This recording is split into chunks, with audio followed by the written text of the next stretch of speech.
And this week on The Communicators, we want to introduce you to Andy Purdy. He is a Chief Security Officer at Huawei Technologies USA. Mr. Purdy, what does that role entail? Well, primarily it's an internal role. I chair a U.S.-wide committee for cybersecurity and privacy that is similar to the one that we have globally, where you have representatives of each business group, IT, human relations, services, etc., that meets quarterly to manage the requirements for cybersecurity and privacy, to make sure that we are meeting statutory, regulatory, customer requirements and our own internal policies so that we can manage risk from a cybersecurity and privacy perspective. I also work with my government relations and public relations people to talk with customers, talk with stakeholders about issues and try to drive the conversation forward. Give us a snapshot, if you would, of Huawei. Well, Huawei is a company with over 180,000 people around the world. About 30% of our products come from Huawei.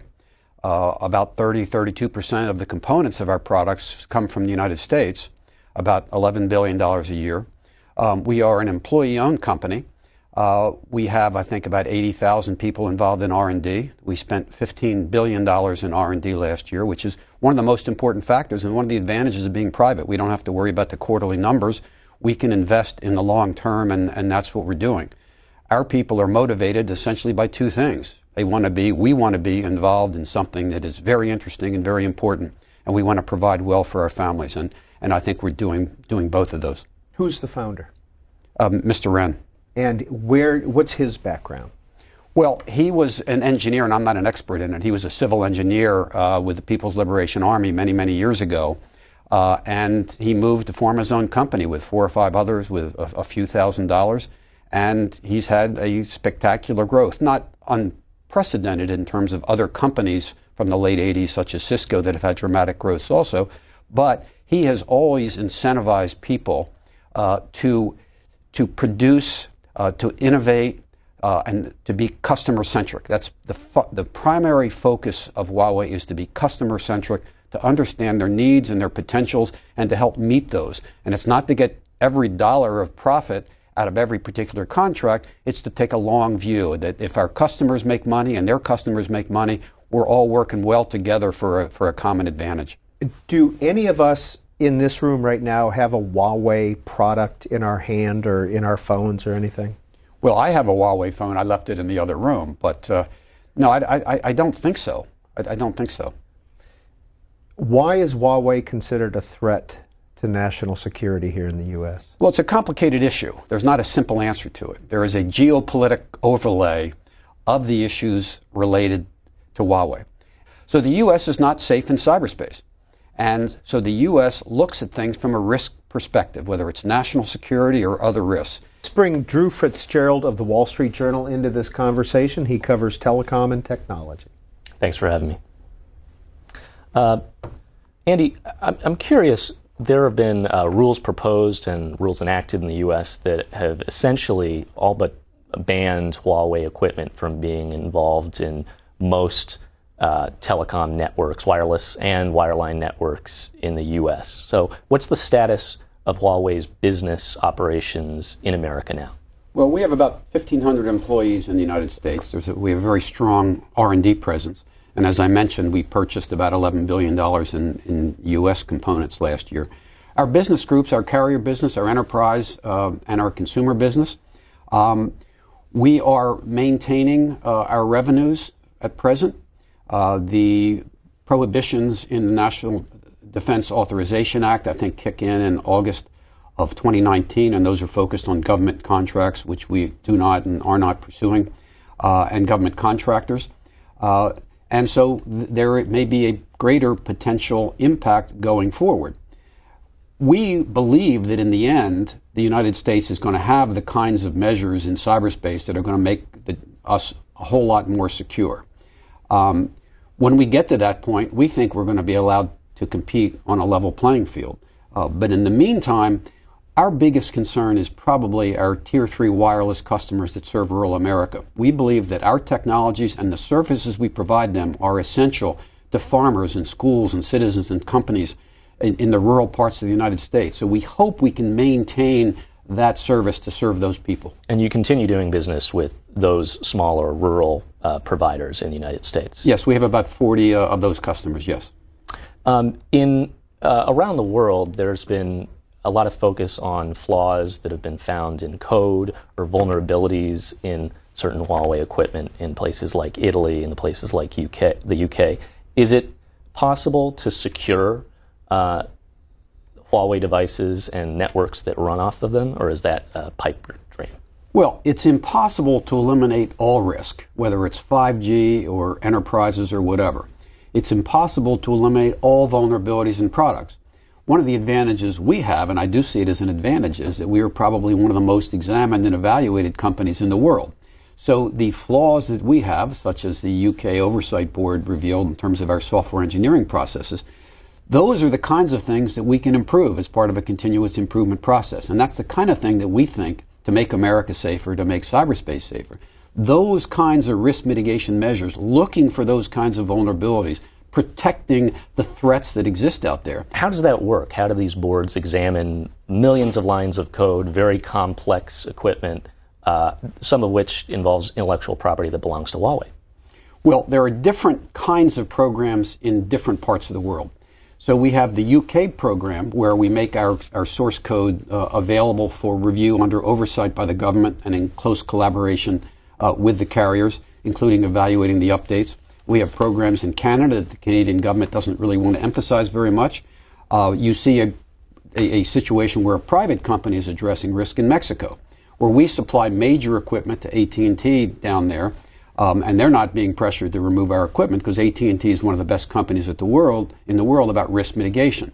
We're setting up a program in Bonn, Germany, working closely with the country of Germany and with our security service, BSI, to come up with measures and mechanisms that make sense for understanding risk, addressing risk, testing the products against international standards, but they want to put in a program that's going to address the risk from all vendors. We have another model in Brussels. I recently was part of an opening of a transparency center in Brussels in early March. We let companies, customers, and governments come in, or bring their third-party experts. They can come in and evaluate our code.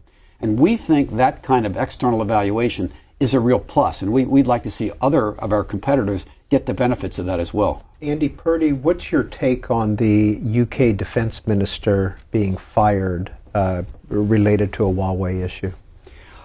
I don't know about the details of that. My understanding is that there was an allegation that he had leaked information about preliminary discussions within the UK government, which apparently he describes. What I see that as part of a larger picture. I was over in Warsaw a couple months ago when Vice President Pence and Secretary of State Pompeo, two great Americans, were about to come over, and I was there when they were there. It's amazing the pushback by our closest allies, probably the UK, but Germany, other countries in Europe and other countries around the world that are basically saying, you have not given us, U.S., you have not given us evidence of cybersecurity wrongdoing by Huawei. And we believe that there are effective risk mitigation measures that can be used.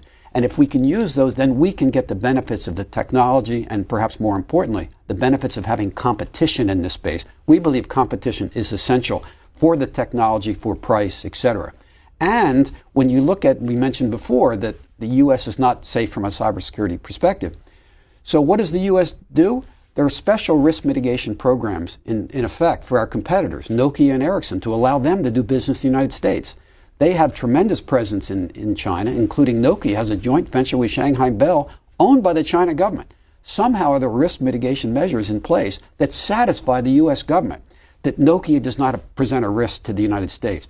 We just want to talk with the U.S. government. Let's talk about risk mitigation measures that might work in the U.S. so that we can provide assurance and transparency. Now, your background, you come from a federal government cyber background, don't you? Yes, and I was a lawyer for a long time. I was a federal prosecutor.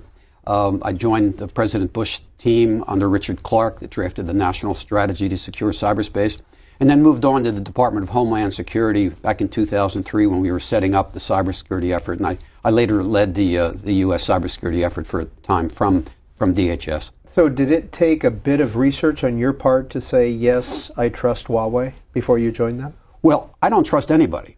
And frankly, the two-part role that when I was recruited by my global boss, John Suffolk, who'd been the CIO of the UK government, that on the part about reaching out, that we were going to be advocates for a safer cyberspace. I was going to be able to be, and have been able to be, an advocate for a safer American cyberspace. I'm not a defender of Huawei. I'm basically saying, look, we need the best technology. We need to be able to compete. And it's critically important that we address the risk. We believe there are risk mitigation measures. I've never been told what to say or what I can't say. We want to talk with the U.S. government. We believe that ways can be found to mitigate risk. Let's bring Drew Fitzgerald back into this conversation. I want to go back to the risk mitigation issue that you mentioned earlier, because a complaint or an assertion that some in U.S. government have made, whether it's right or wrong, has been that even if you were to review all the code and all the practices of some of your competitors like Nokia and Ericsson, at the end of the day, those are countries that don't always answer to their home governments, but they're domiciled in governments that are friendlier to the U.S. government than China often is as an adversary.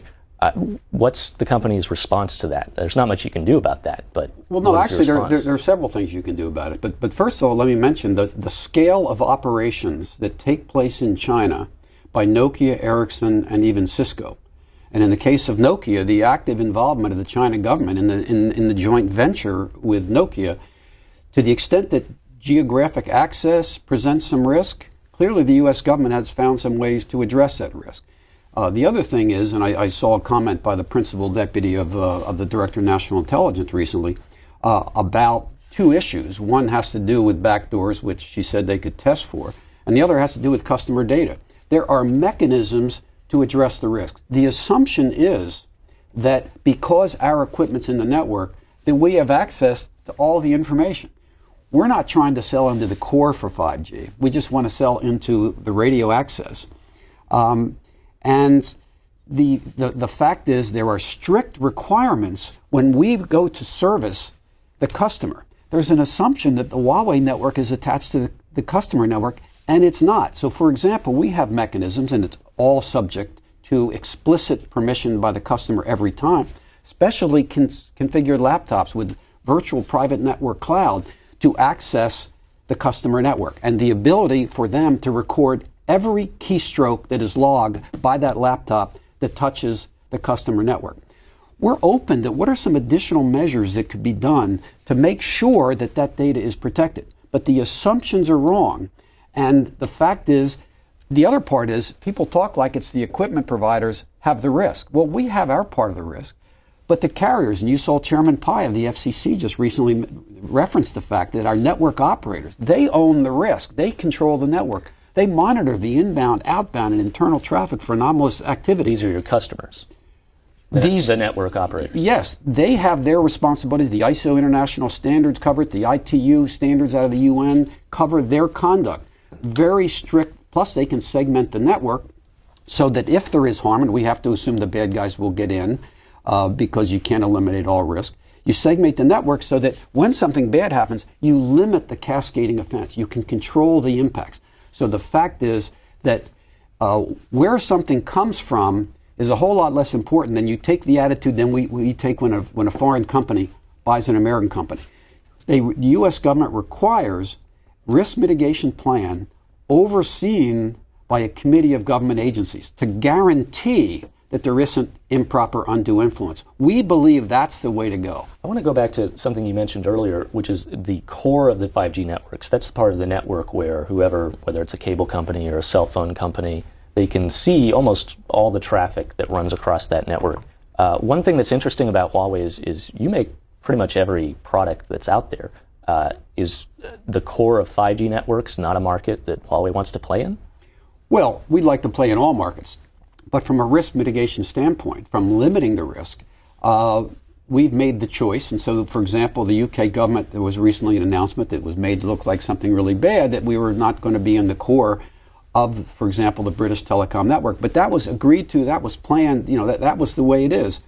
But frankly, the distinction between core and non-core, as the standards develop and as we move toward the full rollout of 5G, with the full rollout of 5G, there will be these viral slices in cyberspace that have particularly strong authentication requirements. So it's much less important, the issue of core versus non-core, than it is effective and transparent risk mitigation measures. And we'd love to discuss those. Let me ask you about in the last quarterly report from Huawei. The company said it's shipped a great deal of base stations, 5G base stations, using this new technology, and is doing business with a number of different providers. What's the status of that? Where are these base stations being shipped? Who are the first companies to use this 5G equipment? Well, I'm not sure that I can reconstruct the business elements of the 30 or 40,000 base stations that we've sold. I'm not really on the business side. It's some of the most widely publicized early adopters for 5G, and I think there's been tremendous amount. All the contracts are public, but I don't off the tip of my tongue have the specifics of that. But it is interesting that the first quarter this year, our revenues were up 39%. And you look at last year, 2018, you look at the cycle for carrier networks. And we were in a trough last year as we start to move up toward the deployment of 5G. So we're expecting good things in the future. Are we in danger of having two separate 5G networks, one sponsored by China, one based in the U.S.? No, I don't think so. And it's interesting that I expect that the U.S. will do what the U.K. is doing, which hasn't gotten as much publicity. I expect that to help manage risk and to promote resiliency, which is fundamental, we got to make sure our networks are up and running. They're going to be much more important when we fully deploy 5G. The last 15 years, cybersecurity, people have talked about it, but they haven't really cared about it that much because most people don't really care that much about data breaches. But we're going to be dependent in a serious way on the digitized vertical industries sectors, the government services. And what the U.S. will undoubtedly do, what the private companies will do, is they'll have diversity of suppliers. So hopefully we'll get to be one of multiple suppliers for key nodes, such as radio access. That helps promote resiliency and helps reduce risk. One of the fears, I think, and this is not a new fear because Huawei's been talked about in this country for years as a potential threat. We saw in Sri Lanka, the internet was essentially shut down on that island. We saw it in Egypt years ago during the spring. Is there a potential that Huawei could shut down people who have Huawei products? Take a look at the news stories in the last 6 months, last 12 months, of major outages that have occurred around the world with our competitors' providers. The issue of availability of these services, trying to promote greater resiliency, trying to promote clearer standards and accountability for the major carriers to make sure they can meet the needs of our governments, of our companies, of our people, that's critically important. The fact is we don't have access like the carriers do to the ability to shut down. It's a theoretical issue. We don't continue to control the products after they're in the networks. But from a national security perspective, from the perspective of the well-being of the United States, we have to make sure that the carriers are on board. We have to make sure there are protections relative to risks from the vendors, from the equipment vendors. That's what's going to help us make sure that we can maintain the services that we're going to depend on even more than we do today. I want to ask more about interoperability because ultimately in many countries most companies are not going to rely on one single supplier for all their equipment. Huawei's involved in a lot of the development of the technical specifications for 5G that everybody's going to use.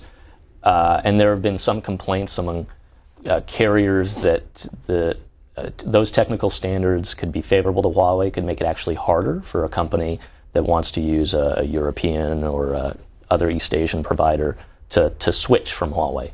Is there going to be the ability of a company that wants to switch providers away from Huawei?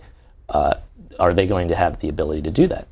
One of the most important operating premises of the development of the really impressive 5G standards that have been coming up with is that interoperability is, I was going to say at the core, but interoperability is critical across the board. So no, the operators have to hold the vendors accountable to meet the standards that are going to require interoperability as well as requiring quality and security requirements. So that's not going to be an issue. Frankly, I'd like to see the United States put a little more money into getting participation in more of the international activities. The government funds have been cut down, so they're not involved in activities as much. Some private companies are involved in the standards efforts. I'd love to see the U.S. have greater visibility into, what are the standards? What's going to be developed? What are the most important threats that are going to be addressed by the standards? Because when you look at 5G, there are significant security enhancements that are being added to make us all safer. And the U.S. weighing in, our allies weighing in to the standards process, I think would be a great thing. Let me ask you about the ongoing civil and criminal cases that are happening against Huawei in the U.S. Your CFO, Meng Wanzhou, was arrested in Canada earlier this year. Is she going to appear before a U.S. judge? And if so, what do you expect out of that? Well, I think there's an appearance tomorrow. In the U.S.? No, or in Canada. In Canada, in Vancouver? As a former federal prosecutor, I have an inkling of how much federal judges dislike people involved in cases, talking about those cases.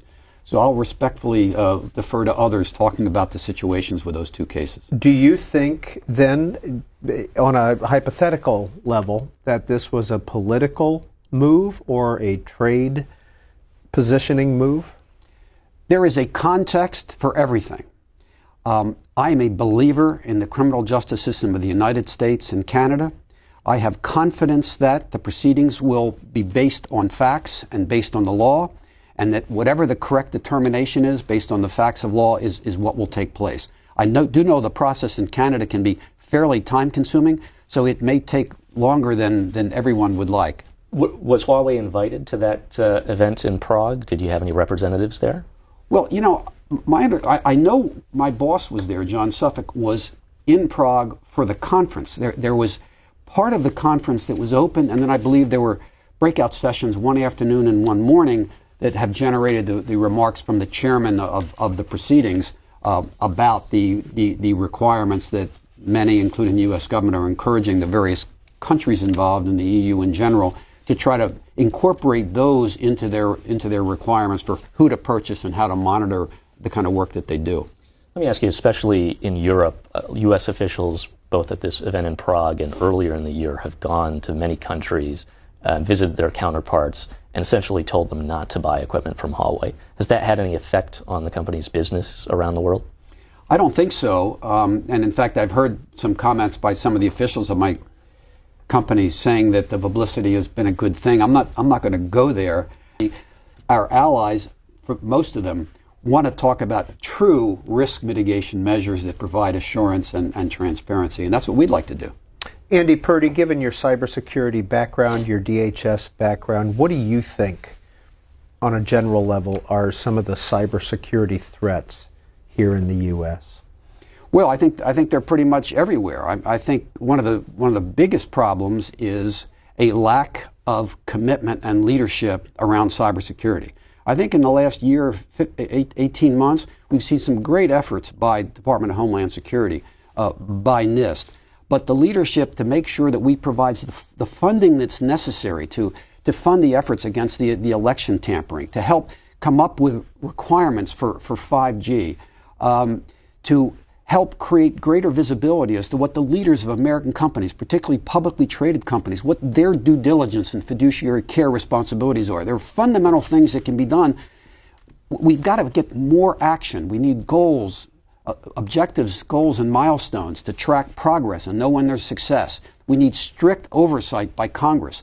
And we've got a long way to go to improve in those areas. I think one thing we have not said is that Huawei is now the second largest manufacturer of smartphones in the world, behind Samsung. So. And I would say that the U.S. government in early 2018 apparently put pressure on AT&T and Verizon not to carry our phones because of security concerns. All I would ask is, if there are security concerns about our phones that operate on the Android platform, it's time to raise the security requirements for all Android phones to make us safer. Let's focus on the issues and let's make us all safer.